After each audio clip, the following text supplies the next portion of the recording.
যে কোনো পূর্ণবয়স্ক শারীরিক ও মানসিকভাবে সুস্থ সবল ব্যক্তি রক্তদান করতে পারেন। রক্তদানের সময় সাধারণত 450 মিলিলিটার রক্ত নেওয়া হয়। 3 মাসের মধ্যে এই পরিমাণ রক্তের উপাদান আবার পূর্ণ হয়ে যায়। তাই একজন সুস্থ সবল ব্যক্তি জীবনে অনেকবারই রক্ত দিতে পারেন। বাংলাদেশ সরকারের গেজেট অনুযায়ী রক্তদানের সক্ষমতা নির্ণয় করা হয়ে থাকে। প্রতিটি রক্তদান কেন্দ্রে রক্তদানের সক্ষমতা যাচাই করার জন্য একটি সুনির্দিষ্ট ফর্ম থাকে, যা রক্তদাতা নিজে পূরণ করবেন। এরপর কিছু পরীক্ষা নিরীক্ষা করে রক্তদানের উপযুক্ততা নির্ধারণ করা হয়। যারা যারা রক্তদান করতে পারবেন না, আসুন জেনে নেওয়া যাক তাদের সম্পর্কে।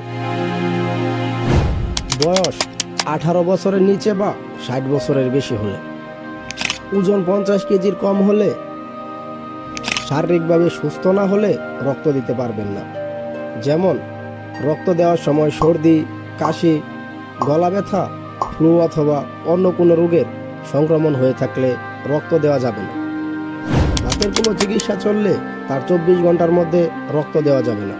হিমোগ্লোবিনের মাত্রা 12 গ্রাম ডিএল এর নিচে হলে, নারীর গতি মিনিটে 60 থেকে 100 এর বাইরে হলে বা হৃদস্পন্দন অনিয়মিত হলে, শরীরের তাপমাত্রা 37.5 ডিগ্রির উপরে গেলে, হৃদরোগ, ক্যান্সার, কিডনি অসুস্থতা, অ্যাজমা বা শ্বাসযন্ত্রের অসুবিধা, অ্যালার্জি থাকলে, মানসিক ব্যাধি থাকলে, ডায়াবেটিস বা থাইরয়েডের সমস্যা আছে এমন ব্যক্তি রক্ত দিতে পারবেন না।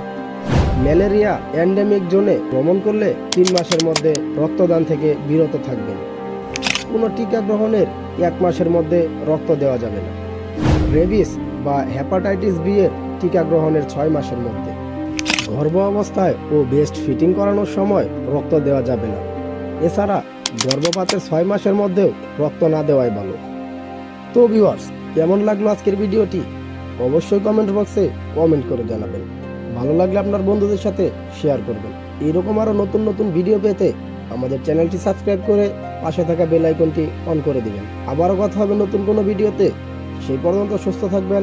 আল্লাহ হাফেজ।